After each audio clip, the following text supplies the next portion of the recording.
Hi, this is Roger. Thanks for stopping by. This video is a sort of prequel because I'm just going to go over the types of orchids I've got, and then the genera that I've got lots and lots of, I'll do a sort of separate video and go into each sort of plant in detail, how it's coming on, whether it gets to stay or whether it gets to go, things like that. So starting on this top shelf we have a shed load of Cattleyas. They're on the highest shelf I can get them on. They get a good amount of light, although it is diffused obviously. I'm not going to scorch them in the sunshine. And today we have sunshine. Here in the UK this is a novelty. Sometimes we look in the sky and think, what the hell's that bright light? Because we don't see it very often, especially in the winter. Anyway, sunshine for me in my plant room is free heat. We like free heat. Saves me having to force the temperature up during the day with expensive electricity. So Cattleyas up there. Yes, that is a little phalaenopsis there. And this is one of my neophanesias. And I'm sorry people, but I am not going to call it a vanda. I'm not changing the label. That stays as it is. Anyway, that was a little bit of a novelty for me. I planted it on a piece of driftwood. It's coming on, but I've only got a couple of those, not too many.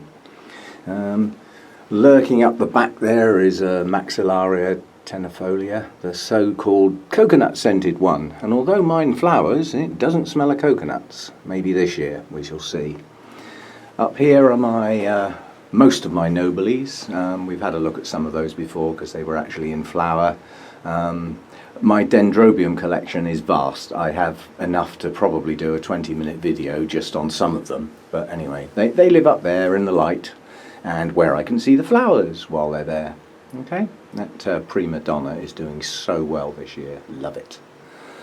Right, coming round, there's another nobile up there. There's some more Dendrobiums hanging high. There's an Anosum semi-alba up there, a Primulum and a Glomeratum, various things. This straggly looking thing up here, hanging on that tiny piece of bark with canes going right up in the roof and straggling its way all down here, is my Hercoglossum. And although that doesn't look a spectacular plant, it's my favourite. And because of the way I actually grow that one, instead of my canes becoming deciduous, they keep extending each year and therefore producing another section of canes that's capable of producing flowers, plus new canes going up the top. I'll go into that in more detail when I do some specifics. This is the back view. I'll see if I can get the front view. Up here are mostly my Tolumnias, or some of them. They come along here. That's not a Tolumnia on the end, that's actually a Dendrobium. Strange one, that. Then the next one back, I've got my brassavolas at the end there. I've only got 3, and that huge big chunky plant that deserves a special mention, as the men in the white coats have decided that's no longer Brassavola glauca, that is now Rhyncholalia. I can see the lalia in that plant. What the hell a rhyncho is, I haven't got a clue. There's an odd Cattleya that came all the way from France. Masdevallias there, and then more Tolumnias. You might get the impression I love my Tolumnias, you'd probably be right. There's a couple of Orengus up here. This is one of my favourite little plants. Let's just get him down a minute. Let's see if I can get a close-up. Those leaves are smashing. They're all wavy. A little eBay plant from my favourite cellar across the North Sea. Lovely little plant. It's grown a new leaf for me, and it's just decided to grow another one. So 2 new leaves on there. Reasonable root system, not attached yet. It hasn't been mounted long. I've got a few of these. That's my species Tolumnia up there. Quite a little beastie. Tiny little plants. Long sections of rhizomes. That's how it is. Hasn't flowered for me yet, so it's in the doghouse, but hopefully soon we shall see. A few bits and bobs over here. There's another Cattleya there. The plant in the middle had the little red flowers on. Dendrobium moniliforme, that's a Coelogene fimbriata stuck up there. Up to the shelf up here, I've got my Sophronites up there. There's a huge Encyclia, which I'll have a look at that later in more detail. Strange Dendrobium up there, Trigonopsis, and a couple more of those. And then we come down here on this shelf. This is basically Cattleyas over by the glass. There's sort of 3 or 4 over there of the larger ones. Then there's my brassias and brassias. This one's just opened recently. One of your common or garden ones. It's just Orange Delight, but it's a pretty little flower. Not as big as last year, but it needs repotting. It's got that dratted coconut husk in with it. That's got to go. I'm not happy with that stuff at all. There's my Harveyanum, the original spike, star of stage and screen and all that, has gone over now. They last about 10 days, the flowers, but the next spike's coming on, and there are several more spikes to come. Coming around here, we've got my 3 Psychopsis. One of them's got 2 flower spikes, and the other one's got 1, and the other one is a rescue plant. He's not a happy plant, but he's coming on, not dead yet, as they say. This shelf is my burst of Oncidiums. There's all sorts up in there. There's Sherry Babies, there's Bobcats, there's Sweet Sugar, all the normal sort of stuff. Yeah, I'll go over those. My Twinkles are along the front. Yeah, I did say Twinkle.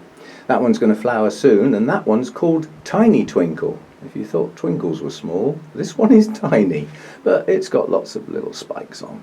First time flowering, that is. 4 spikes there, branching nicely, buds coming on. Those are my other couple of Twinkles.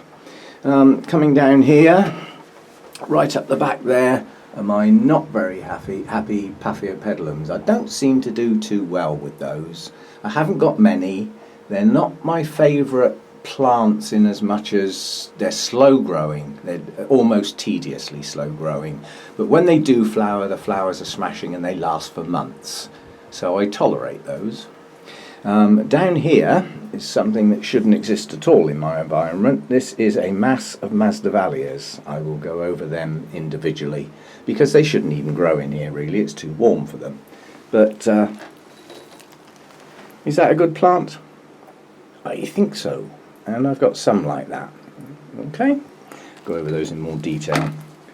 Over here are my Miltoniopsis. 3 good strong plants. One's got a spike coming, and 1 rescue plant that decided to keel over, so I just took a piece off of it, stuck it in moss. You get to stay if you put some roots out, otherwise you're under the hedge. Okay, up the top here we've got my Vanda types, I suppose you could call them. There's only 1 Vanda in there, the others are Ascocentras. They don't do too well for me, and I've yet to get one to flower. It's difficult to tell why. They can't get any more light than that. So thanks to one of our lady YouTubers, one of our very famous lady YouTubers, I think I've worked out what I'm doing wrong. They're not getting wet enough. They're not getting enough food. They're not getting enough hydration. And that would inhibit flowering. It's certainly not the light. In the winter time in England it is the light, but this year they didn't shut down because I kept the minimum temperatures reasonable and pushed the daytime temperatures.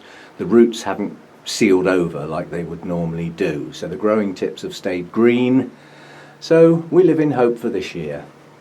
And then there's a few more Dendrobiums and bits and pieces up there.